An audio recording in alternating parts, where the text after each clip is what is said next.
BJP single largest party भी बनने की ओर है। हालांकि जरूर नेशनल कॉन्फ्रेंस टक्कर दे रही है, लेकिन बीजेपी के लिए पिछले चुनाव के मुकाबले जरूर फायदा यहां दिख रहा है। 27 सीटों पर बढ़त। जम्मू कश्मीर में कठुआ सीट से बीजेपी के दर्शन कुमार जीते हैं। राणा यशवंत जी पहली प्रतिक्रिया, उसके बाद AK मिश्रा साहब भी हमारे साथ हैं। बीजेपी ये उम्मीद कर रही होगी कि जम्मू कश्मीर में वो सरकार बना पाए, लेकिन उसको कुछ सीटें कम पड़ गई हैं। अगर वो 32-35 सीटों के आसपास होती तो फिर PDP और बाकी जो 10 हैं उनको लेकर के सरकार बना सकती थी, क्योंकि आप 5 और नॉमिनेट कर सकते हैं विधायक लेफ्टिनेंट गवर्नर के जरिए। तो 48 का आंकड़ा अगर आप तय करते हैं, अभी तो 90 सीटें हैं, तो 45-46 का आंकड़ा होना चाहिए। और 46 नेशनल कॉन्फ्रेंस और कांग्रेस, यह दोनों मिलकर के 47 अब दिख रही, 49 दिख रही है अलबत्ता। तो 49 सीटें इन दोनों के पास रुझानों में हैं। ये अगर 47-48 पर भी आती हैं तो आप मान के चलिए 95 सीटें होने के बाद भी 48 ही आपका बहुमत का आंकड़ा है। तो नेशनल कॉन्फ्रेंस और कांग्रेस का जो अलायंस है यह हमारा सरकार बना सकता है। लेकिन थोड़ा भी ऊपर नीचे हुआ तो आप मान कर चलिए बीजेपी वहां सरकार बनाने की हर सवाल यहीं पर है, ऊपर नीचे को लेकर कई सीटें ऐसी हैं जहां पर मार्जिन 1000 का है, 1000 से कम का भी है। ठीक है, मैं कह रहा हूं कि आप कांग्रेस के पास 8 ही विधायक हैं, PDP का 5 हैं। तो मैं राजनीति में सत्ता में तो कुछ भी हो सकता है। तो कांग्रेस के विधायक भी बीजेपी का साथ दे सकते हैं, PDP का समर्थन वो ले सकती है अगर उसके विधायक टूटते भी नहीं है तो। बाकी 5 नॉमिनेट किए जा सकते हैं तो सरकार बनाने के लिए। लेकिन हाँ, ये है कि पहले आपको राज्यपाल बुलाएं, इसकी खातिर या तो गठबंधन के तौर पर बहुत बड़ा हो या दल के तौर पर बहुत बड़ा हो। और ये दोनों स्थितियां बीजेपी के लिए जम्मू कश्मीर में फिलहाल नहीं दिख रही, जो आंकड़ा सामने है। लेकिन राहुल, मैं आपसे जानना चाहता हूँ, हरियाणा राणा सर आप कंप्लीट करिएगा, क्योंकि तमाम रिएक्शंस भी सामने आ रहे हैं जो हमारे दर्शकों को सुनवाना जरूरी है। एजाज हुसैन से बात की है हमारे संवाददाता आशिक मीर ने। जम्मू कश्मीर में क्या कुछ कहा गया एजाज हुसैन की तरफ से, सुनिए सर। जम्मू कश्मीर की सियासत से जुड़ा आज का दिन काफी अहम और ऐतिहासिक है। आज 8 अक्टूबर है। आज वोटों की गिनती हो रही है पूरे जम्मू कश्मीर में। 28 ऐसे काउंटिंग सेंटर्स है जहां पर वोटों की गिनती हो रही है। और हमारे साथ इंजीनियर एजाज इस वक्त है, जो कि भाजपा के कैंडिडेट है लाल चौक से। इंजीनियर एजाज, आपका बहुत बहुत शुक्रिया टाइम देने के लिए। इस वक्त की अगर हम बात करें, इस वक्त आप लाल चौक सीट से लीड कर रहे हैं, कैसा लग रहा है? देखिए, भारतीय जनता पार्टी के लिए लाल चौक कॉन्स्टिट्यूंसी एक ऐतिहासिक कॉन्स्टिट्यूंसी है। और विशेष तौर जिस तरीके से हम लोगों ने कैंपेन की, मैं मानता हूँ, देखिए लीड अर्ली ट्रेंड से अभी बोलना बहुत ही मुश्किल होगा। आने वाले समय में आप पता चलेगा कि लाल चौक किसके खाते में जाती है। लेकिन मुझे उम्मीद है हमारे वोटर्स ने भी हमें वोट डाला होगा। और जिस तरीके से हमने काम किया, जिस तरीके से हमारे प्रधानमंत्री जी स्वयं लाल चौक कॉन्स्टिट्यूंसी में आए और यहाँ की जनता से उन्होंने अपील की, मैं मानता हूँ उसका एक बहुत बड़ा असर होगा। और जिस तरीके से भारतीय जनता पार्टी ने यहाँ गुड गवर्नेंस का डोर स्टेप्स पे बेनिफिशरीज तक पहुंचे, तो मुझे लगता है भारतीय जनता पार्टी को भी लोगों ने सराहा है। और अब भारतीय जनता पार्टी बाहर की पार्टी नहीं रही है, बल्कि जम्मू कश्मीर के अपने वासियों की पार्टी रही है। और मुझे उम्मीद है इस बार कश्मीर की जनता भी भारतीय जनता पार्टी के हक में कुछ सीटें दे देगी। बिल्कुल, जिस हिसाब से इस वक्त जो समीकरण दिख रहा है कि बीजेपी जो है जम्मू में लीड कर रही है, तो वही कश्मीर की अगर हम बात करें, किन किन सीटों पर आपको लग रहा है कि आप जीत हासिल कर सकते हैं? क्योंकि कम कैंडिडेट्स आपने कश्मीर में उठाए हैं, खासतौर पर गुरेज, करना और लाल चौक, जो कि एक महत्वपूर्ण सीट है। क्या लग रहा है आपको? देखिए, मैं ये मानता हूँ खाता तो इस बार ज़रूर कश्मीर से खुलेगा, इसमें कोई डाउट नहीं है। वो तो आपको पता चल जाएगा शाम तक। और जिस तरीके से हमने मेहनत की, कोई ऐसी सीट नहीं, 19 सीटों पे हमने कंटेस्ट किया।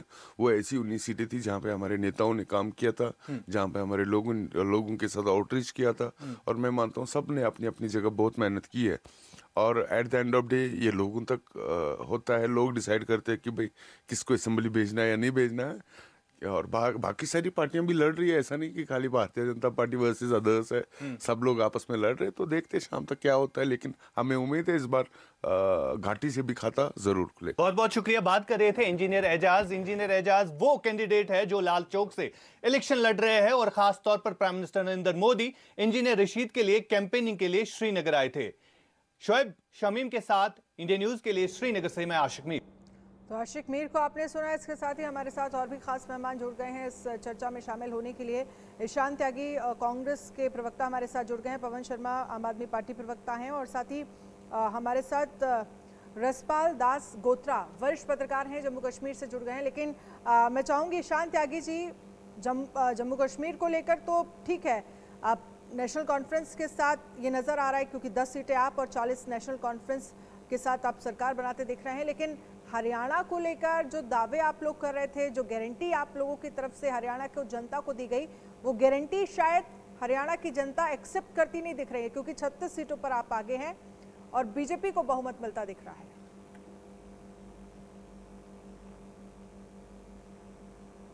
देखिए, जो ट्रेंड मैं देख पा रहा हूँ इलेक्शन कमीशन की वेबसाइट पे, जितना भी डेटा अभी अपडेट हुआ है, उसमें जो अभी तक ट्रेंड दिख रहा है, वहाँ पे अभी तक मेरे ख्याल से 5 या 6 या कहीं 7 राउंड की वोटिंग अपडेट हुई है, कहीं कहीं 4 राउंड की वोटिंग भी अपडेट हुई है। तो अभी आप वेट करिए, कहीं कहीं 16 राउंड की भी वोटिंग है, 17 राउंड 18 राउंड तक की वोटिंग हैं। तो अगर आप धीरे धीरे अभी देखेंगे तो जिस तरह का चुनाव हमने लड़ा, जिस तरह का जनाधार हमारे पास लोगों का मिला हमें, तो हम आप देखेंगे ये जो ट्रेंड्स हैं ये रिवर्स कहीं ना कहीं होते हुए नजर आएंगे। नहीं, लेकिन और निशान जी, कांग्रेस 10 पार्टी साल आप कम के से कम मान के एंटी-इनकम्बेंसी चलिए, के बावजूद जो अगर आंकड़ा आपको आपको इतनी दिख रहा बड़ी है, टक्कर मिल ये रही 60 है, पे पहुंचेगा इतनी कांग्रेस कड़ी पार्टी टक्कर का। मिल रही है, आप तो क्लीन स्वीप करने वाले थे।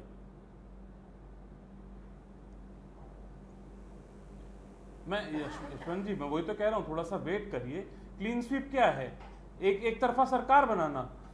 जब क्लीन स्वीप होगा तो 55 भी क्लीन स्वीप है और 60 भी क्लीन स्वीप है। तो मैं वही कह रहा हूँ कि 60 के आसपास हमारी जो टैली है वो आके 60 क्रॉस करेगी, और देखिए उसके बाद क्या होता है। उसके बाद हम ही सरकार बनाएंगे। अभी वेट एंड वॉच वाली स्थिति है। पवन क्योंकि शर्मा ज्यादा जी तो- राउंड की वोटिंग अभी पवन हुई नहीं शर्मा है, जी ने ज्यादा तो राउंड आपका का डेटा नुकसान भी नहीं हमारे किया। पास आया नहीं है, तो it is too early to से।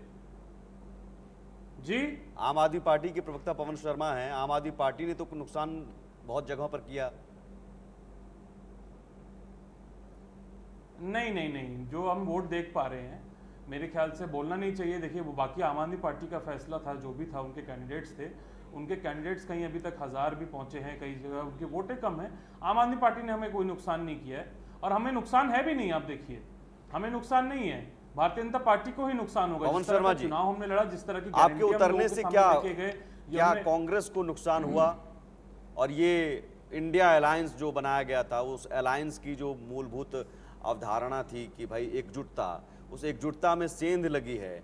अगर शायद आप साथ लड़ते तो स्थिति कुछ और बेहतर होती।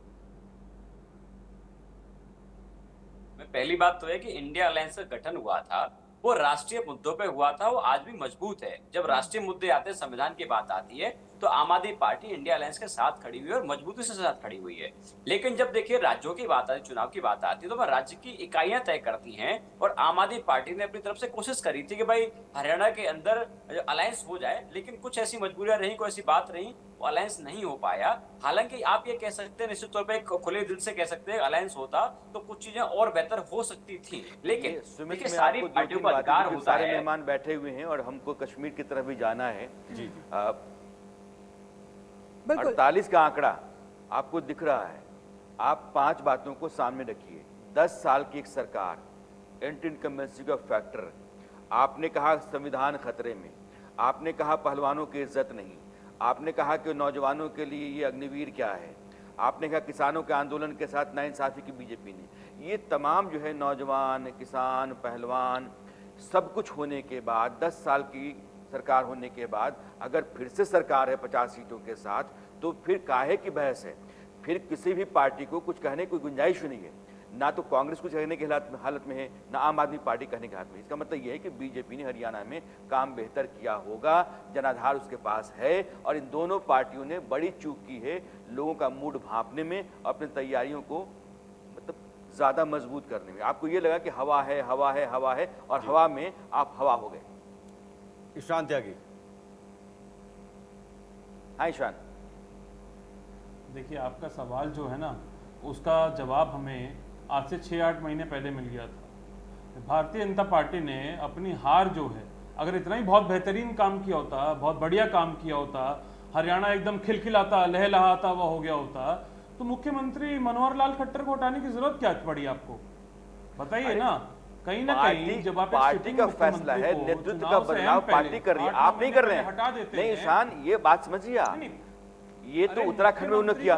उत्तराखंड में उन्होंने पुष्कर सिंह धामी को बदल करके विधानसभा चुनाव जीत लिया। ये और गुजरात में तो मंत्रिमंडल बदल दिया। ये पार्टी की अपनी रणनीति है, लेकिन पार्टी की अपनी रणनीति से जमीन पर उसको कोई नुकसान नहीं हो रहा है, तो उसमें आप काहे को जा रहे हैं टांग अड़ाने के लिए? वो आपका लेना देना है ही नहीं। वो अपना नेतृत्व बदल रहे हैं, वो अपने संगठन के भीतर बदलाव कर रहे हैं, सरकार के भीतर बदलाव कर रहे हैं, उससे आपका क्या लेना देना? एक बात बताइए, कभी भी किसी व्यक्ति को उसकी नौकरी से हटाया जाता है तो उसका क्या कारण होता है? उसकी नॉन परफॉर्मेंस ही उसका एक कारण होता है ना। अगर उन्होंने परफॉर्म किया होता तो आज ये नौबत नहीं आती है। हो सकता है आते हैं ईशान, आते हैं। चलिए ठीक है, यहाँ पर रुकेंगे ईशान रुकेंगे। आप बड़ी खबर, ब्रेकिंग न्यूज कालका से, शक्ति रानी शर्मा बहुत आगे। शक्ति रानी शर्मा 8,643 वोटों से आगे चल रही हैं। बीजेपी प्रत्याशी हैं शक्ति रानी शर्मा। यहाँ 9 राउंड की गिनती पूरी हो गई है और 9 राउंड की गिनती पूरी होने के बाद अब डिफरेंस बहुत ज्यादा है। 8600 से ज्यादा वोटों से आगे चल रही हैं शक्ति रानी शर्मा कालका से, बीजेपी के प्रत्याशी। और लगातार ये जीत लगभग 15,000 के आसपास की होगी, 13,000 से लेकर 15,000 के बीच में। आप 13 से 15,000 बता रहे हैं आलोक जी, आप 15,000 के आसपास की जीत होगी, इससे कम की जीत नहीं है।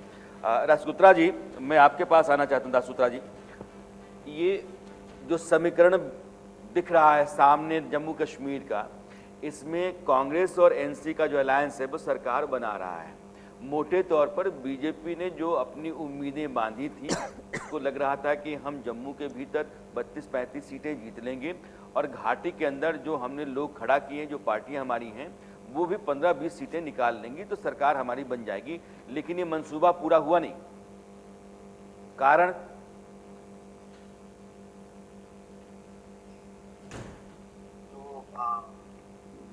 डायनेमिक्स है वो समझनी पड़ेगी। दासूता जी, बीजेपी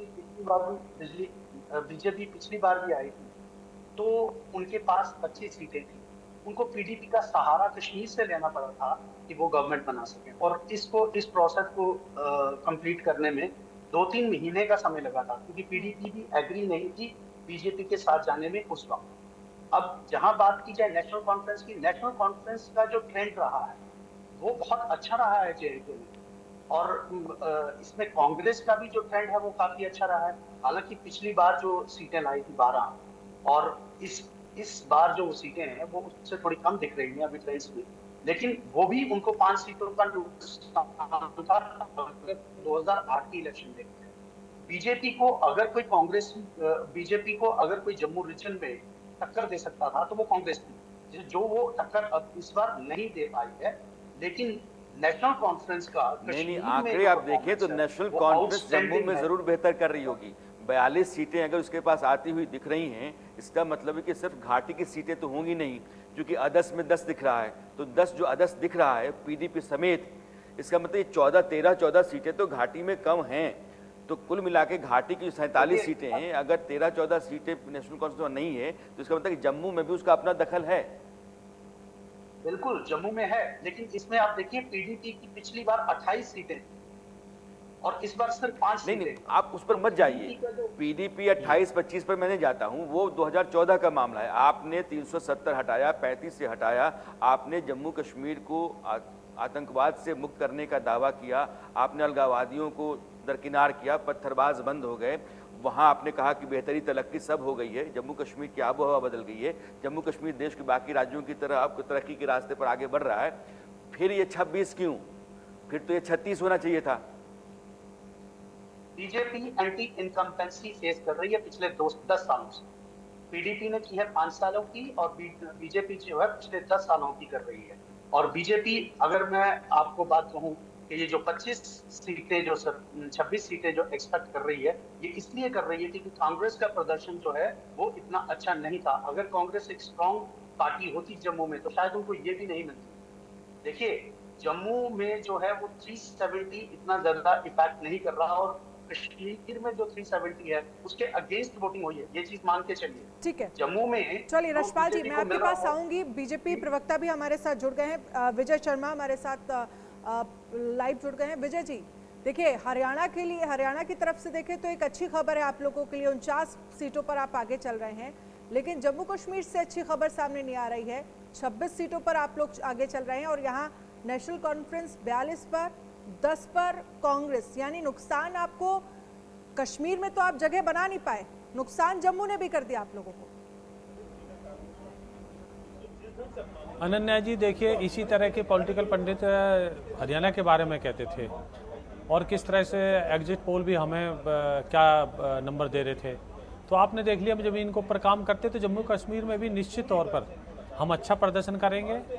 और हमने वहाँ जो काम किया है आज तक किसी ने काम नहीं किया। आज़ादी के बाद में जिस तरह से वहाँ आप देखिए निवेश देखिए 14,000 करोड़ का अभी आपको ठीक लग रहा है, 80,000 करोड़ आया है। तो वहाँ की जनता जम्मू कश्मीर में 26 जो है उसमें आप कह रहे हैं कि गुंजाइश अभी आगे है, तो यहाँ भी तो आप कहेंगे ना कांग्रेस की गुंजाइश हरियाणा में है कि वो 35 से 50 हो जाए।